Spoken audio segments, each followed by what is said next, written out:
بسم اللہ الرحمن الرحیم۔ السلام علیکم ورحمۃ اللہ وبرکاتہ۔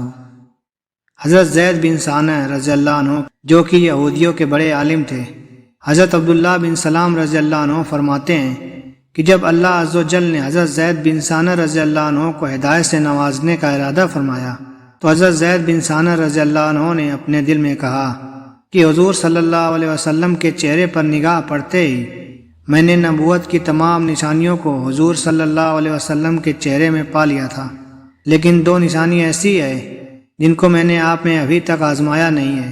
ایک تو یہ کہ نبی صلی اللہ علیہ وسلم کی بردباری ان کے جلد غصے میں آ جانے پر غالب ہوتی ہے، دوسرے یہ کہ نبی اکرم صلی اللہ علیہ وسلم کے ساتھ جتنا زیادہ نادانی کا معاملہ کیا جائے گا ان کی بردباری اتنی بڑھتی جائے گی۔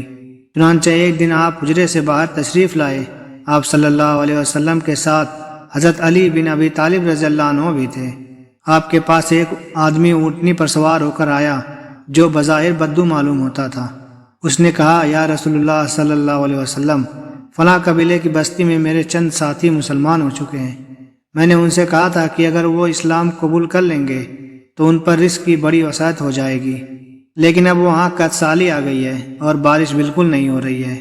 یا رسول اللہ صلی اللہ علیہ وسلم، مجھے اس بات کا خطرہ ہے کہ جیسے وہ لالچ میں آ کر اسلام میں داخل ہوئے اسی طرح لالچ میں آ کر کہیں اسلام سے نکل نہ جائیں۔ اگر آپ مناسب سمجھیں تو ان کی مدد کے لیے کچھ بھیج دیں۔ آپ صلی اللہ علیہ وسلم کے پہلو میں جو آدمی تھا، آپ صلی اللہ علیہ وسلم نے اس کی طرف دیکھا۔ میرا خیال یہ ہے کہ وہ حضرت علی رضی اللہ عنہ تھے۔ تو اس آدمی نے کہا، یا رسول اللہ صلی اللہ علیہ وسلم، اس مال میں سے تو کچھ نہیں بچا۔ حضرت زید بن ثانہ رضی اللہ عنہ فرماتے ہیں کہ میں نے آپ کے قریب جا کر کہا، اے محمد صلی اللہ علیہ وسلم، اگر آپ چاہیں تو میں پیسے آپ کو ابھی دے دیتا ہوں اور اس کے بدلے میں آپ فلاں قبیلے کے باغ کی اتنی کھجوریں مجھے فلاں وقت تک دے دیں۔ آپ صلی اللہ علیہ وسلم نے فرمایا، ٹھیک ہے، لیکن کسی کے باغ کو متعین مت کرو۔ میں نے کہا، چلو ٹھیک ہے۔ چنانچہ آپ صلی اللہ علیہ وسلم نے مجھ سے یہ سودا کر لیا۔ میں نے اپنی کمر سے ہمیانی کھولی اور ان کھجوروں کے بدلے میں آپ کو 80 مسکال سونا دے دیا۔ آپ صلی اللہ علیہ وسلم نے وہ سارا سونا اس آدمی کو دے دیا اور اس نے فرمایا، لو، یہ ان کی امداد کے لیے لے جاؤ اور ان میں برابر تقسیم کر دینا۔ حضرت زید بن ثانہ رضی اللہ عنہ فرماتے ہیں کہ مقررہ میعاد میں ابھی 2-3 دن باقی تھے کہ حضور صلی اللہ علیہ وسلم باہر تشریف لائے اور آپ کے ساتھ حضرت ابو بکر رضی اللہ عنہ، حضرت عمر رضی اللہ عنہ، حضرت عثمان رضی اللہ عنہ اور چند صحابہ کرام رضوان اللہ علیہم اجمعین بھی تھے۔ جب آپ نماز جنازہ پڑھا چکے اور ایک دیوار کے قریب بیٹھنے کے لیے تشریف لے گئے تو میں نے آگے بڑھ کر آپ کا گریبان پکڑ لیا اور غصہ والے چہرے سے میں نے آپ صلی اللہ علیہ وسلم کی طرف دیکھا اور میں نے آپ صلی اللہ علیہ وسلم سے کہا، اے محمد صلی اللہ علیہ وسلم، آپ میرا حق کیوں ادا نہیں کرتے ہیں؟ تم اولاد عبد المطلب نے تو ٹال مٹول کرنا ہی سیکھا ہے اور اب ساتھ رہ کر بھی یہی نظر آتا ہے۔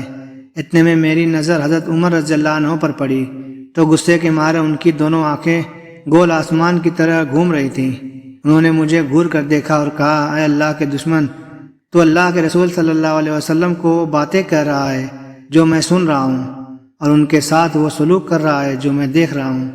اگر آپ صلی اللہ علیہ وسلم کی مجلس کے ادب کا لحاظ نہ ہوتا تو ابھی اپنی تلوار سے تیری گردن اڑا دیتا۔ اور حضور صلی اللہ علیہ وسلم مجھے بڑے سکون اور اطمینان سے دیکھ رہے تھے۔ آپ صلی اللہ علیہ وسلم نے فرمایا، اے عمر، مجھے اور اسے کسی اور چیز کی ضرورت تھی، مجھے تو تم اچھی طرح اور جلدی ادا کرنے کو کہتے اور اسے ذرا سلیقہ سے مطالبہ کرنے کو کہتے۔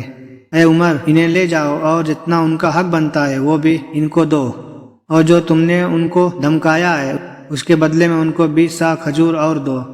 حضرت زید بن ثانہ رضی اللہ عنہ فرماتے ہیں کہ حضرت عمر رضی اللہ عنہ مجھے لے گئے اور جتنی میری کھجوریں تھیں وہ بھی مجھے دیں اور 20 سا کھجوریں مزید بھی دیں۔ میں نے کہا، یہ زیادہ کھجوریں کیوں دے رہے ہو؟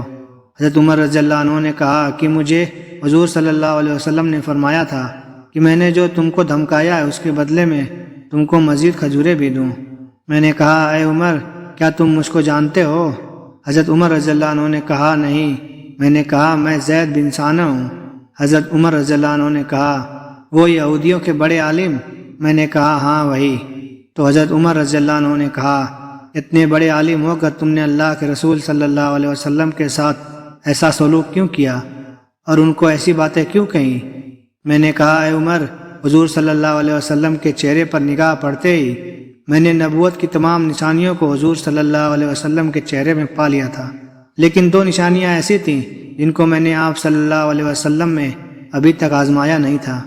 ایک یہ کہ نبی کی بردباری ان کے جلد غصے میں آ جانے پر غالب ہوتی ہے، دوسری یہ کہ نبی کے ساتھ جتنا نادانی کا معاملہ کیا جائے گا ان کی بردباری اتنی بڑھتی جائے گی، اور اب میں نے ان دونوں باتوں کو بھی آزما لیا ہے۔ اے عمر، میں تمہیں اس بات پر گواہ بناتا ہوں کہ میں اللہ کے رب ہونے پر اور اسلام کے دین ہونے پر اور محمد صلی اللہ علیہ وسلم کے نبی ہونے پر دل سے راضی ہوں، اور اس بات پر گواہ بناتا ہوں کہ میرا آدھا مال محمد صلی اللہ علیہ وسلم کی ساری امت کے لیے وقف ہے، اور میں مدینہ میں سب سے زیادہ مالدار ہوں۔ حضرت عمر رضی اللہ عنہ نے فرمایا، ساری امت کے بجائے بعض امت کہو، کیونکہ تم ساری امت کو دینے کی گنجائش نہیں رکھتے ہو۔ میں نے کہا اچھا، بعض امت کے لیے وقف ہے۔ وہاں سے حضرت عمر رضی اللہ عنہ اور حضرت زید بن ثانہ رضی اللہ عنہ حضور صلی اللہ علیہ وسلم کی خدمت میں واپس گئے، اور حضرت زید بن ثانہ رضی اللہ عنہ نے پہنچتے ہی کہا، اشہد ان لا الہ الا اللہ و اشہد ان محمدًا عبدہ و رسولہ، اور حضور صلی اللہ علیہ وسلم پر ایمان لے آئے اور آپ صلی اللہ علیہ وسلم کی تصدیق کی، اور آپ صلی اللہ علیہ وسلم کے ہاتھ پر بیعت کی، اور حضور صلی اللہ علیہ وسلم کے ساتھ بہت سے غزوات میں شریک رہے۔ وہ غزوہ تبوک میں واپس آتے ہوئے نہیں بلکہ آگے بڑھتے ہوئے انہوں نے وفات پائی۔ اللہ تعالیٰ حضرت زید بن ثانہ رضی اللہ عنہ پر اپنی رحمتیں نازل فرمائے، آمین یا رب العالمین۔